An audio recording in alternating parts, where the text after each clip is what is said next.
Hello, good afternoon to all of you. Last lecture में हमने point 8 process evaluation पढ़ा था और पॉइंट 9 जो था आपका preparation of master manufacturing procedures. उसके बाद general consideration pilot plant scale up techniques में जो 10th पॉइंट है वो आपका है product stability and uniformity.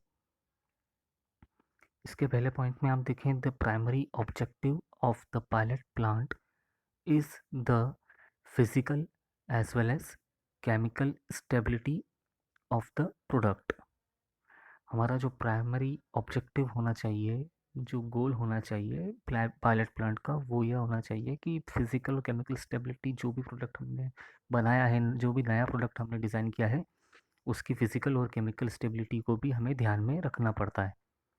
Point का एक्चुअल जो मीनिंग है वो ये है कि स्टेबिलिटी और यूनिफॉर्मिटी। यूनिफॉर्मिटी और स्टेबिलिटी मतलब समझ लो आपने जो भी टैबलेट आपने अपनी production unit pilot plant scale up technique में जो आपने बनाया है उसको फिजियोकेमिकल इवेल्यूशन करना और वैलिडेट करना बहुत ज़रूरी है। उसके डोज कंटेंट की यूनिफॉर्मिटी होना चाहिए, एक यूनिफॉर्म वे में जो है उसका रिप्रेजेंट होना चाहिए जो भी एक्टिव इंग्रेडिएंट और एक्सीपेंट आपने उसमें ऐड किए हैं। प्लस उस टैबलेट की स्टेबिलिटी कितनी है। समझ लो उसको प्रोडक्ट को डेवलप करने के बाद आपने उसको पैक किया, पैक स्ट्रिपिंग किया या ब्लिस्टर पैक किया, उसके बाद फिर आपने उसको पैकेट में एनवेलप के साथ रखा, ट्रांसपोर्ट हो कर वो होलसेलर टू रिटेलर तक आया और इस दौरान अगर वो टैबलेट या जो भी फॉर्मुलेशन आपने डिज़ाइन की वो ब्रेक हो गई या टूट गई या उसमें फिजियोकेमिकल चेंजेस आ गए या टैबलेट की सरफेस ख़राब हो गई है और अंदर से वो जो पाउडर अलग ही हो रहा है और भी दूसरे कई तरीके की फॉल्ट्स नज़र आते हैं, तो हमें उस टैबलेट की एक्चुअल स्टेबिलिटी और यूनिफॉर्मिटी को ध्यान में रखते हुए यानी उसको कंसिडर करते हुए हमें मेन ऑब्जेक्टिव हमारा हमारा गोल हमें ये तैयार करना चाहिए कि जो भी प्रोडक्ट हम डिज़ाइन कर रहे हैं उसकी केमिकल और फिजिकल स्टेबिलिटी अच्छे से मेंटेन हो, उसका फिजियोकेमिकल इवोल्यूशन अच्छी तरीके से हो। Next point is hands each pilot batch representing the final formulations and manufacturing procedure should be studied for stability। जो भी फाइनल फॉर्मूलेशन आपने डिज़ाइन किया है, जो भी फाइनल फॉर्मूलेशन आपका बनकर प्रोडक्ट नया बाहर आया है, एक्चुअली में हम नया प्रोडक्ट ही बना रहे हैं, तो वो पायलट प्लांट की बैच में बना हुआ डिज़ाइन किया हुआ प्रोडक्ट रिप्रेजेंट करेगा लार्ज स्केल इंडस्ट्री में किस तरह से आप फिनिश्ड प्रोडक्ट तक आप अपने फॉर्मूलेशन को डिज़ाइन करते हैं, फॉर्मूलेशन को बनाते हैं और उसका जो प्रोसीजर है वो मैन्युफैक्चरिंग जो प्रोसीजर है उसको भी स्टडी करते हुए हमें अपने प्रोडक्ट की स्टेबिलिटी को ध्यान में रखना चाहिए। अपने प्रोडक्ट की फिजियोकेमिकल रिलेशन स्टेबिलिटी यूनिफॉर्मिटी को हमें time to time batch to batch variation देखते हुए समझना चाहिए और उसको जो है एक यूनिफॉर्मिटी मेंटेन करके स्टेबिलिटी स्टडी को कन्वे करना चाहिए। Third point, stability studies should be carried out in finished packages as well. जो प्रोडक्ट आपने बना लिया है, जो फॉर्मूलेशन तैयार हो गई है और फाइनल फिनिश प्रोडक्ट तक बन गई है, उसको फिनिश्ड प्रोडक्ट फिनिश्ड पैकेजिंग तक उस टैबलेट की, उस ड्रग की, उस फॉर्मूलेशन की, उस डोसेज फॉर्म की स्टेबिलिटी स्टडीज़ हमें कैरिड आउट रखनी चाहिए, उसे करते रहना चाहिए। उसकी स्टेबिलिटी स्टडी अगर अच्छी होगी, वेल स्टेबल होगा, शेल्फ लाइफ उसकी अच्छी होगी, प्रिजर्वेशन अच्छा होगा और जो है उसकी ड्यूरेबिलिटी अच्छी होगी, तो हमारी टैबलेट की क्वालिटी और स्टेबिलिटी, बायो अवेलेबिलिटी, पोटेंसी सब कुछ अच्छी से मेंटेन होगी। उसके बाद जो है नेक्स्ट पेज पे आप देखेंगे, पेज नंबर 25 पे जो जनरल कंसिडरेशन हमें करना है पायलट प्लांट में वो है गुड मैन्युफैक्चरिंग प्रैक्टिसेस, यानी जीएमपी को कंसिडर करना है। जीएमपी को भी ध्यान में रखते हुए हमें हमारे प्रोडक्ट को फाइनल फिनिश फॉर्म में लेकर आना है। इसमें जो है आप ये लाइन पढ़ें, अ चेकलिस्ट ऑफ जीएमपी यानी good manufacturing practices items that should be part of scale-up of new product or process introduction includes the following steps. GMP को ध्यान में रखते हुए जो भी हम नया प्रोडक्ट या नई प्रोसेस इंट्रोड्यूस कर रहे हैं, स्केल अप करने के लिए, क्या स्केल अप करने के लिए, एक ह्यूज इंडस्ट्री, एक वो लार्ज स्केल इंडस्ट्री को डेवलप करने के लिए जो भी हमने प्रोडक्ट डेवलप किया है, जो भी प्रोसीजर या प्रोसेस फॉलो की है, तो उसमें भी हमें जीएमपी को ध्यान में रखते हुए ये कुछ पॉइंट्स हैं, उस तरीके से हमारे प्रोडक्ट को फिनिश्ड फॉर्म तक लेकर आना है। सबसे पहला पॉइंट जो जीएमपी कंस्टिट्यूशन का है वो है इक्विपमेंट क्वालिफिकेशन। अब इक्विपमेंट क्वालिफिकेशन क्या होनी चाहिए? समझ लो ऑटोक्लेव है आपका।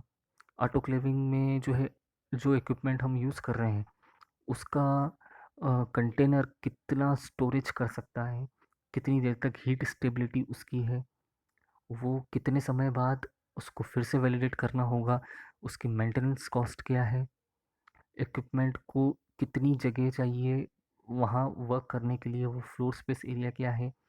इसके अलावा भी उसकी जो इंस्ट्रूमेंटेशंस हैं उस इक्विपमेंट में जो अलग से ऐड होते हैं और उसके बाद वो पूरा इक्विपमेंट मॉडिफाइड हो जाता है, तो हमें उन पैरामीटर्स को भी ध्यान में रखते हुए इक्विपमेंट के बारे में समझना होता है। आपने जैसे हम अपने कॉलेज में इंस्ट्रूमेंटेशन जो रूम है, जो इक्विपमेंट जो भी लैब में प्रेजेंट हैं, उन इक्विपमेंट के ऊपर एक सर्टिफिकेट देखा होगा, एक कार्ड देखा होगा आपने, तो वो क्या है? वो ये इंडिकेट करता है, आपने जब भी आप लैब में जाएँ, आप देखें किसी भी इंस्ट्रूमेंट के ऊपर आपको एक कार्ड नज़र आएगा, एक सर्टिफिकेट जनरेटेड बनाया हुआ होगा। वो क्वालिफ़िकेशन है उस इक्विपमेंट की कि वो कितनी उसमें क्षमता है, किस तरीके से वो काम करता है, कब बना है, किस कंपनी के द्वारा बनाया गया है और उसको कितने टाइम के बाद फिर से रीचेक करना होता है। उसमें अगर कोई इलेक्ट्रिकली प्रॉब्लम या कोई ऐसे टेक्निकल प्रॉब्लम अगर आती है तो उसको किस तरह से हैंडल करना है। उस इक्विपमेंट के बारे में हमें ए टू जेड जानकारी जो है वो सब तरीके से होनी चाहिए। इसलिए पहला पॉइंट जो आपका है वो equipment qualification. Second, process validation. Process validation मतलब, वैलिडेशन आपने टर्म समझी थी पिछले लेक्चर में कि किसी भी प्रोसेस को करने के लिए एक स्टैंडर्ड, एक आइडियल की ज़रूरत होती है। उस स्टैंडर्ड, उस आइडियल को हम जो है रेफरेंस मानकर अपनी जो भी प्रोसेस है या जो भी प्रोसीजर है या जो भी रिकॉर्ड है या डाटा है उसको वैलिडेट करते हैं एक डॉक्यूमेंट्री एविडेंस में। Validation is an documentary evidence for a particular or a specific process or any procedure in a written documented form। ठीक है, तो जो भी प्रोसेस आपने डिज़ाइन की है उसको भी वैलिडेट करना है, उसका भी वैलिडेशन चेक करना है। इसके बाद तीसरा point, regularly schedule preventive maintenance. GMP जो है, आपने अगर जूरिस्प्रूडेंस में पढ़ा होगा तो शेड्यूल एम और शेड्यूल M1 को हमें पूरी तरह से फॉलो करना होता है। इसमें आपके इक्विपमेंट, प्रोसीजर, प्रोसेस और उसके बाद रेगुलरली शेड्यूल प्रिवेंटिव मेंटेनेंस, इसको भी हमें ध्यान में रखना होता है। हर टाइम इंटरवल, हर शेड्यूल, हर बैच के बाद जो भी इक्विपमेंट का, जो भी फ्लोर स्पेस का या जो भी पायलट प्लांट का या जो भी प्रोडक्ट आपने फिनिश फॉर्म तक लेकर आए हैं, इस दौरान बैच टू बैच आपको मेंटेनेंस, लैब का, इंडस्ट्री का, इक्विपमेंट का सब देखना होता है। इसके बाद जो फोर्थ पॉइंट है आपका, रेगुलरली प्रोसेस रिव्यू एंड रीवैलिडेशन।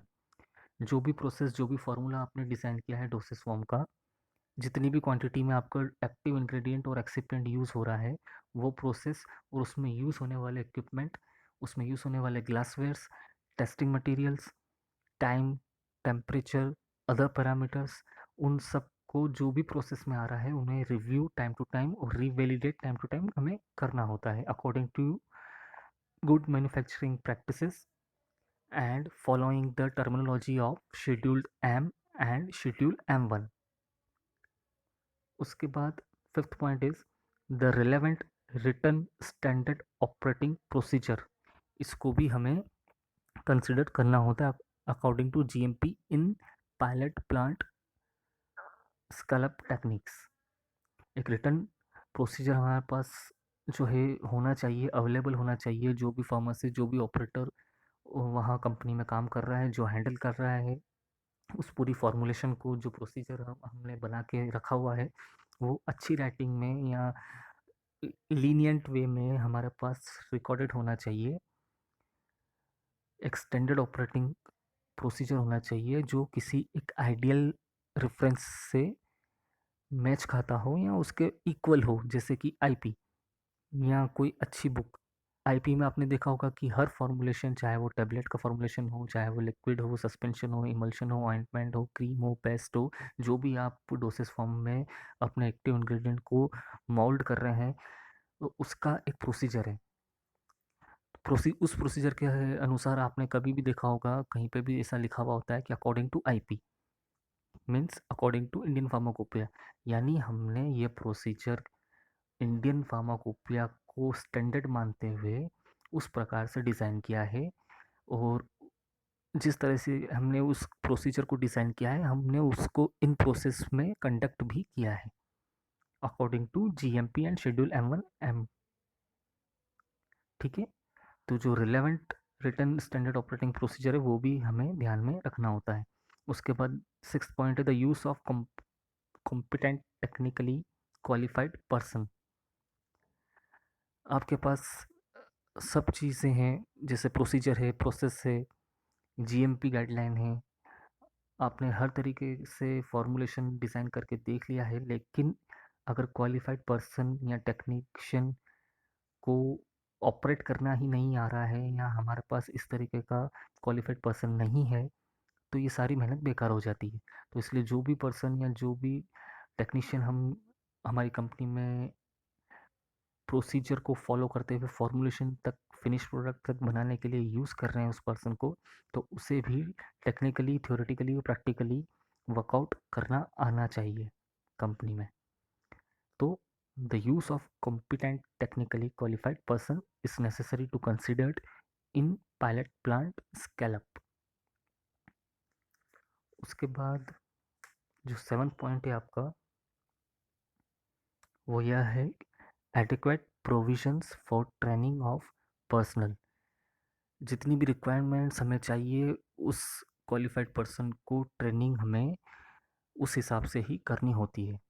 समझ लो आपने जो कंपनी बनाई है उसमें जो स्टाफ आप रख रहे हैं, जो पर्सन आप रख रहे हैं जो इन प्रोसेस प्रोडक्शन यूनिट में काम करेगा, तो उसकी ट्रेनिंग और हैंडलिंग ऑफ इक्विपमेंट्स उस इंसान को आना प्रॉपर चाहिए।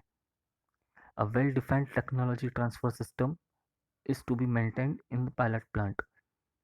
A well-defined technology transfer system means आपने रिसर्च एंड डेवलपमेंट में या quality control, quality assurance department में आपने किसी चीज़ की सैम्पलिंग के लिए भेजा है, फिजियोकेमिकल टेस्ट लगाने के लिए, एवोल्यूशन लगाने के लिए। तो वहाँ से फिर वो आगे कहाँ जाता है, समझ लो इस अपन स्टार्टिंग से बात करें तो रॉ मटेरियल से फिर जो है आपकी लैब टेस्टिंग से क्यू ए क्यू सी से R&D department, research and development department से फिर जो है वो प्रोडक्शन यूनिट से आपके ऑपरेटर और टेक्नीशियंस, उसके बाद फार्मासिस्ट, उसके बाद इवोल्यूशन करते हुए वो प्रोडक्ट फाइनल पैक होकर बाहर की तरफ आता है, कंपनी से लॉन्च होता है और वो मार्केट में अवेलेबल होता है। ये पूरी प्रोसेस में जो टेक्नोलॉजी यूज़ हो रही है, जो मटेरियल आप यूज़ कर रहे हैं, उसका ट्रांसफ़र सिस्टम यूनिफॉर्म होना चाहिए, कोऑर्डिनेशन में होना चाहिए और वेल डिफाइंड सिस्टम होना चाहिए। उसके बाद 9 पॉइंट वैलिडेटेड क्लीनिंग प्रोसीजर्स।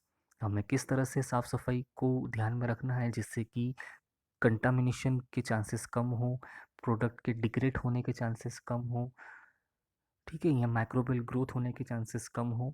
जो भी मटेरियल आप यूज़ कर रहे हैं प्रोसीजर में या इन प्रोसेस में या प्रोडक्शन यूनिट में, उसके बाद इक्विपमेंट और स्पेस, उस फ्लोर स्पेस, इसके अलावा जो आपका फिनिश प्रोडक्ट है उसके आसपास की एरिया का क्लीनिंग प्रोसीजर किस तरह से डिज़ाइन होना चाहिए, उसको भी वैलिडेट हमें टाइम टू टाइम करते रहना चाहिए। ये भी हमें कंसिडर करना है, ये भी हमें ध्यान में रखना है जीएमपी के अकॉर्डिंग।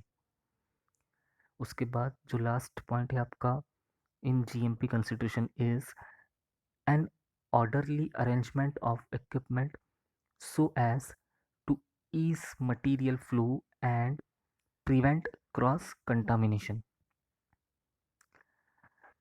जो रॉ मटेरियल आपने मंगाया है, एक्टिव इंग्रेडिएंट हुआ, एक्सिपेंट हुआ, उनका अरेंजमेंट इस तरीके से होना चाहिए। इसके साथ साथ इक्विपमेंट जो आप यूज़ करेंगे प्रोसीजर में, जो भी उस प्रोसीजर में इक्विपमेंट यूज़ आ रहे हैं, तो उनको इस सीरीज़ में रखना है कि हमें जो भी फॉर्मूलेशन हमारी बन रही है उसको ट्रांसफ़र या ईज़ी वे में फ़्लो करने के हिसाब से वो यूज़ में आती जाए।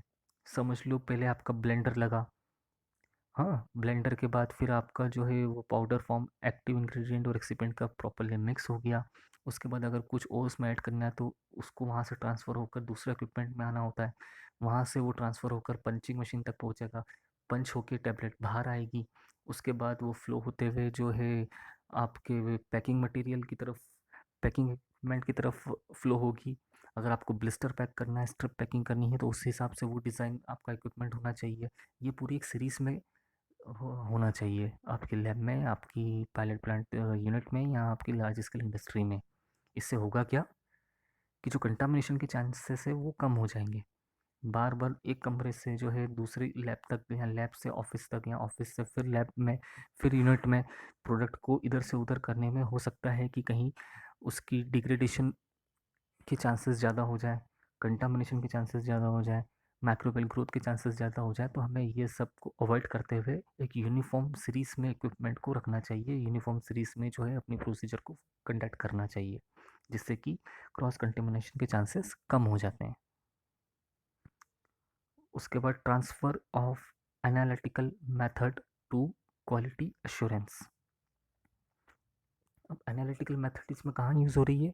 आपके क्वालिटी एश्योरेंस और क्वालिटी कंट्रोल डिपार्टमेंट में। टैबलेट पंच होकर जब फ्लो हो रही थी प्रोडक्शन यूनिट में, तो हमने रैंडमली पिक किया सैंपल और उसको एनालिटिकल विभाग में, आपका quality control quality assurance department में हमने वो सैंपल भेज दिया। अब वो सैंपल भेजने के बाद वो लोग क्या करेंगे? वो लोग उसकी फिजियोकेमिकल टेस्टिंग करेंगे, डिसइंटीग्रेशन डिसोल्यूशन टेस्टिंग करेंगे, उस टैबलेट की फ्राइबिलिटी, कंप्रेसिबिलिटी, हार्डनेस, ये सबको वेरीफाई किया जाएगा।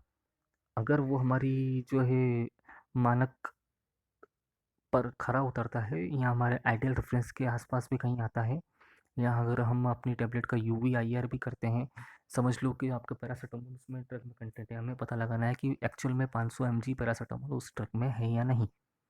तो हम क्या करेंगे? हम डाइल्यूशन प्रिपेयर करेंगे, उस डाइल्यूशन को स्टैंडर्ड से मैच करेंगे, किसके थ्रू? यूवी के थ्रू। जो नैनोमीटर रेंज होती है पैरासीटामोल की, समझ लो एग्जांपल कि 270 की या 260 के आसपास समझ लो कि पैरासीटामोल की नैनोमीटर रेंज आती है।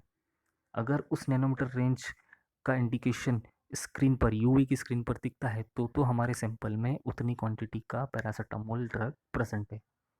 अगर 300 नैनोमीटर तक आया तो हो सकता है कि ये पैरासीटामोल की जगह कोई दूसरी ड्रग आ गई है, हो सकता है आइबुप्रोफेन हुई या कोई दूसरी एनसेड ड्रग जो है, या एडल्ट्रेंट ड्रग हमारे पास रॉ मटेरियल फॉर्म में प्रेजेंट है, तो हम उसको वहीं डिस्कार्ड कर देंगे उस बैच को और नया मटेरियल मंगाकर फिर से हमारी वैलिडेशन प्रोसेस करेंगे। Transfer to analytical method, transfer of analytical method to quality assurance. जो भी प्रोसीजर आपने उस दौरान लिखी, डॉक्यूमेंटेशन रिकॉर्ड बनाया, अब इन फ्यूचर अगर आप फिर से वही टेबलेट की फॉर्मुलेशन करते हैं पैरासीटामोल वाली, तो आपको वो रिव्यू फार्मूला, वो प्रोसीजर, वो प्रोसेस की डिज़ाइनिंग आपको एनालिटिकली, जो आपने पूरा क्रूड वे में या पूरा डॉक्यूमेंटेशन प्रिपेयर किया था, वो क्यूसी डिपार्टमेंट को आपको देना होता है। क्यूसी डिपार्टमेंट उसमें क्या करेगा? क्यूसी डिपार्टमेंट उसमें उस रिव्यू को फॉलो करेगा, उसको कंडक्ट करेगा और आपके प्रोडक्ट की क्वालिटी को और भी बेहतर करेगा। उसको ये एश्योरेंस देगा कि आपने जो भी प्रोडक्ट बनाया है वो अच्छी क्वालिटी का है। इसलिए उस डिपार्टमेंट का नाम ही क्वालिटी एश्योरेंस है और क्वालिटी कंट्रोल है। Quality of what? Quality of the product which you have designed in your production unit with better therapeutic activity and potency. इसमें आप आगे पढ़ते हुए पेज नंबर 27 पे आप देखेंगे तो transfer of analytic method to quality assurance में जो पहला पॉइंट है वो है आपका during the scale up of a new product the analytic test methods developed in research must be transfer to the quality assurance department. किसी भी प्रोडक्ट को प्रोसीजर फॉर्म में बनाकर और फिनिश प्रोडक्ट तक लेकर आना, किसी नए प्रोडक्ट को एक नए पायलट प्लांट में डिज़ाइन करना और उस पूरी प्रोसीजर को डॉक्यूमेंटेशन में लिख कर जो भी रिसर्च लैब में की थी, जो भी टेस्ट एनालिटिकल टेस्ट आपने लगाए थे, वो सारे डॉक्यूमेंटेशन डाटा आपको क्यूसी डिपार्टमेंट में ट्रांसफ़र करना होता है, यानी क्वालिटी एश्योरेंस डिपार्टमेंट में वो सारा डाटा आपको ट्रांसफ़र करना होता है। तो क्यूसी वाला जो स्टाफ है वो क्या करेगा, उस डाटा के थ्रू या उस डाटा को रिव्यू करके उस डाटा को समझ कर अपने जो भी प्रोडक्ट बनाया था उसके ऊपर एनालिटिक टेस्ट करेगा। एनालिटिक टेस्ट मतलब जो भी इंस्ट्रूमेंट आपकी कंपनी में है, यूवी, आईआर, एनएमआर, एफटीआईआर, तो अगर उनका किसी भी चीज़ इस प्रोडक्ट के एनालिसिस में यूज़ आता है, तो वो क्यूसी डिपार्टमेंट स्टाफ आपके द्वारा डिज़ाइन किया हुआ रिसर्च वर्क को ध्यान में रखते हुए उस प्रोडक्ट के ऊपर वो सारी एनालिटिक टेस्ट करेगा according to the data available from you which was designed in your research lab. The next point is early in the transfer process, the quality assurance staff should review the process to make sure that the proper analytic instrumentation is available and that personnel are trained to perform the test. जितना ये काम analytical विभाग का जो आप कर रहे हैं, जो आपको उसके बाद अपने पूरे डाटा को ट्रांसफ़र करना है क्यूसी डिपार्टमेंट में, तो ये काम जितना जल्दी हो सकेगा ये ट्रांसफ़र प्रोसेस उतना ही अच्छा होगा, उतनी ही अच्छी क्वालिटी का प्रोडक्ट आपको फिनिश फॉर्म में देखने को मिलेगा। जो भी स्टाफ वर्क, जो भी ट्रेनिंग आपने अपने जो है ऑपरेटर्स को या फार्मासिस्ट को दी थी, तो वो ये समझने में उसे इतनी देर नहीं लगेगी कि जो भी डिज़ाइन आपने बनाई है उसको किस तरह से हैंडल करना है, किस तरह से मेंटेन करना है, किस तरह से इन प्रोसेस में उस पूरी प्रोसीजर को लेके आना है। तो उन सारी बातों को समझने में कम से कम टाइम लगेगा अगर आप जल्दी से जल्दी अपना डाटा ट्रांसफ़र एनालिटिकल विभाग से क्वालिटी इंश्योरेंस डिपार्टमेंट में कर देते हैं, तो आपका समय, आपकी समझ दोनों की बचत होगी। इसके साथ साथ आपका प्रोडक्ट भी जो है समय पर मार्केट में अवेलेबल हो जाएगा। यहाँ पर जो है आपका pilot plant scale up techniques का जनरल कंसिडरेशन खत्म होता है।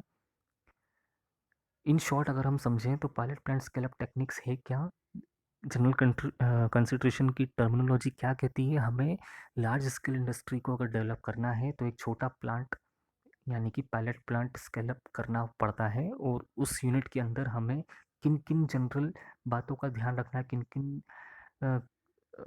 पॉइंट्स को हमें अपने माइंड में रखना है, उन पॉइंट्स को, उन जनरल बातों को हम जनरल कंसिडरेशन कहेंगे।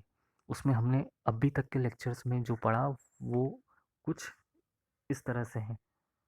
ये 11 पॉइंट्स हमने अभी तक रिव्यू किए हैं पिछले कुछ लेक्चर्स में। सबसे पहले आपने जनरल कंसिडरेशन में पढ़ा था रिपोर्टिंग रिस्पॉन्सिबिलिटी। रिपोर्टिंग रिस्पॉन्सिबिलिटी में कोई एक हेड होता है और उसको बाकी स्टाफ रिपोर्ट करता है कि हमने आज जो है ये प्रोसीजर फॉलो की, इतना प्रोडक्ट बनाया, इतनी बैच का प्रोडक्शन हुआ, ये डिफ़िकल्टीज आई, ये प्रॉब्लम को हमने सॉर्ट आउट किया और आगे भी हम इस तरह से इसको और मॉडिफाइड करते जाएंगे। तो ये सारी रिपोर्टिंग जो है किसी एक ऑथराइज पर्सन को की जाती है और वो ऑथराइज पर्सन जो आगे इस बात को लेकर जाता है कंपनी तक कि हमें फ्यूचर में अगर हम बड़ी कोई कंपनी डिज़ाइन करते हैं तो उसमें हमारा प्रोडक्ट की क्वालिटी को हम कैसे मेंटेन करें, तो ये रिस्पॉन्सिबिलिटी उसकी होती है। तो रिपोर्टिंग रिस्पॉन्सिबिलिटी किसकी होगी, एक तो आपके स्टाफ की जो आपका पूरा प्रोसीजर को कंडक्ट करते हुए फाइनल प्रोडक्ट बना रहे हैं किसी भी नए प्रोडक्ट का और उसको रिपोर्टिंग टाइम टू टाइम करते जा रहे हैं। सेकंड, पर्सनल रिक्वायरमेंट, क्या क्वालिफिकेशन होना चाहिए फार्मासिस्ट की और टेक्नीशियंस की और ऑपरेटर्स की, तो और उनमें क्या क्या जो है एडिशनल टैलेंट होना चाहिए, तो वो सब भी हमने पढ़ा था। इसके अलावा क्या स्पेस रिक्वायरमेंट होनी चाहिए, कितनी स्पेस किस इक्विपमेंट के लिए, कितनी स्पेस लैब के लिए, कितनी स्पेस एडमिनिस्ट्रेटिव वर्क के लिए, कितनी स्पेस जो है आपके स्टोरेज और प्रिजर्वेशन के लिए उस नए प्रोडक्ट की, वो सब भी हमें यहाँ जनरल कंसिडरेशन में ध्यान में रखना होता है। रिव्यू ऑफ द फार्मूला हमें समझना होता है। रॉ मटेरियल के बारे में भी हमने पढ़ा था पिछले लेक्चर में। इसके अलावा relevant processing equipment, production rates, process evaluation, master manufacturing procedure, GMP consideration and analytical method, transfer of analytical method to quality assurance यानी क्यूए डिपार्टमेंट। तो ये 11 पॉइंट जो हैं आपके जनरल कंसिडरेशन में आते हैं, जो कि pilot plant scale up techniques में बहुत ज़रूरी है। इनके ऊपर एक हर साल आरजीपी में क्वेश्चन आता है, to discuss about the general consideration of pilot plant scale-up techniques according to the necessary requirements of the plant। ये 11 पॉइंट्स को आपको अच्छे से एलोबरेट करके लिखना है, अच्छी क्वांटिटी में वेटेज देना है, तब जाकर जो है ये आपका पूरा क्वेश्चन अच्छे से प्रिपेयर होगा। Thank you very much. Next lecture में जो है हम इसके आगे नया टॉपिक यानी general consideration for solid preparations और advantage and disadvantage of pilot plant consideration, इसको पढ़ेंगे। अभी तक अगर कुछ समझ में ना आ रहा हो तो आप मुझे मैसेज करके क्वेश्चन पूछ सकते हैं। Thank you very much.